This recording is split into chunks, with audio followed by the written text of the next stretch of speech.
সারা জীবনের ক্যালসিয়ামের ঘাটতি পূরণ হবে মাত্র 5টি খাবার খেলে। উচ্চ ক্যালসিয়ামযুক্ত এই 5টি খাবার খেলে কখনোই আপনার শরীরে ক্যালসিয়ামের ঘাটতি হবে না। ঘাড়ের ব্যথা, পিঠের ব্যথা, হাঁটুর ব্যথা, এই ধরনের ব্যথা হয় ক্যালসিয়ামের অভাবে। এছাড়াও এই ক্যালসিয়ামের অভাবে আমাদের শরীর প্রচণ্ড দুর্বল হওয়া, মেজাজ খিটখিটে হওয়া, ঘুম ভালো না হওয়ার মতো সমস্যা হয়ে থাকে। আর ক্যালসিয়ামের অভাবে দীর্ঘদিন যে বড় ধরনের সমস্যায় পড়তে পারেন সেটা হচ্ছে হাড় ক্ষয় তৈরি করা। হাড় ক্ষয় তৈরি হবে, কেননা হাড়ের ঘনত্ব কমে যায় এই ক্যালসিয়ামের অভাবে। তাহলে চলুন উচ্চ ক্যালসিয়ামযুক্ত 5টি খাবারের নাম জেনে নিন। 1.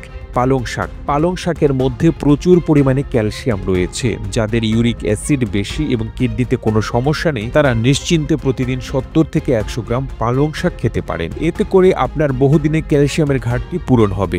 শুধু একটি কথা মনে রাখবেন, পালং শাক দ্বিতীয়বার ভুলেও গরম করে খাবেন না। আর রান্না করার পর 1 ঘন্টার মধ্যে খেলে সবচেয়ে বেশি উপকার পাবেন। আর পালং শাক রান্না করার পূর্বে 30 মিনিট ভিজিয়ে রাখুন। 2. সজনে পাতা। সজনে পাতা গুঁড়ো করে খেলে ক্যালসিয়াম অক্ষুণ্ণ থাকে। মনে রাখবেন, সজনে পাতা এমনই একটি পাতা যে পাতায় কমলার চেয়ে 7 গুণ বেশি ভিটামিন সি এবং কলার চেয়ে 15 গুণ বেশি পটাশিয়াম রয়েছে। এতে দুধের চেয়েও বেশি ক্যালসিয়াম, ম্যাগনেসিয়াম, পটাশিয়াম ও জিঙ্ক রয়েছে। তাই সজনে পাতাকে বলা হয় সোর্স অফ এনার্জি। আর এই পাতা খেলে শ্রমজনিত ক্লান্তি, শরীরের ব্যথা ও বিষণ্ণতা দূর হয়ে যায়। তাই সজনে পাতা ক্যালসিয়ামের উৎস হিসেবে খেতে পারেন। 3. তিল।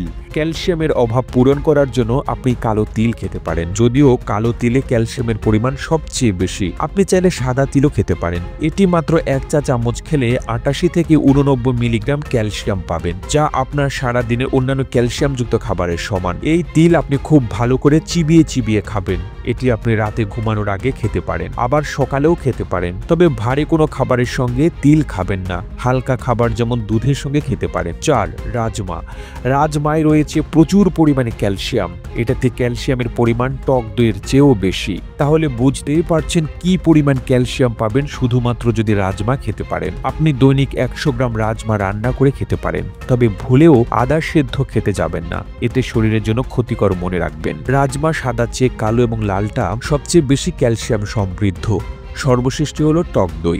মাত্র 1 কাপ টক দইয়ে ক্যালসিয়ামের পরিমাণ 280 থেকে 290 মিলিগ্রামের কাছাকাছি। যারা হৃদরোগে ভুগছেন বা একবার স্ট্রোক হয়ে গেছে বা হাই ব্লাড প্রেশার অথবা হাই কোলেস্টেরল রয়েছে তারা অবশ্যই টক দই খাবেন। মনে রাখবেন, টক দই দুপুরবেলা খাবেন, কিন্তু কখনোই টক দই খালি পেটে খাবেন না। টক দইয়ের সঙ্গে সামান্য পরিমাণ পানি মিশিয়ে নিয়ে খেতে পারেন। আপনার শরীরে যদি ক্যালসিয়ামের অভাব থাকে তাহলে নিয়মিত এই খাবারগুলো খেলে ক্যালসিয়ামের অভাব দূর হবে। প্রতিবেদনটি তৈরিতে তথ্য ও উপাত্তের সাহায্য নেওয়া হয়েছে হেলথ টিপস নামক ফেসবুক পেজ থেকে। আর এতক্ষণ আপনারা সঙ্গে ছিলেন বিশ্ব বাংলার। সেই সঙ্গে আপনি বাংলাদেশের কোন জেলা থেকে এই ভিডিওটি দেখছেন আমাদের কমেন্ট করে জানান। আমরা পরবর্তী ভিডিওতে আপনাকে ধন্যবাদ জানাতে ভুলব না। এতক্ষণ বিশ্ব বাংলার সাথে থাকার জন্য অসংখ্য ধন্যবাদ।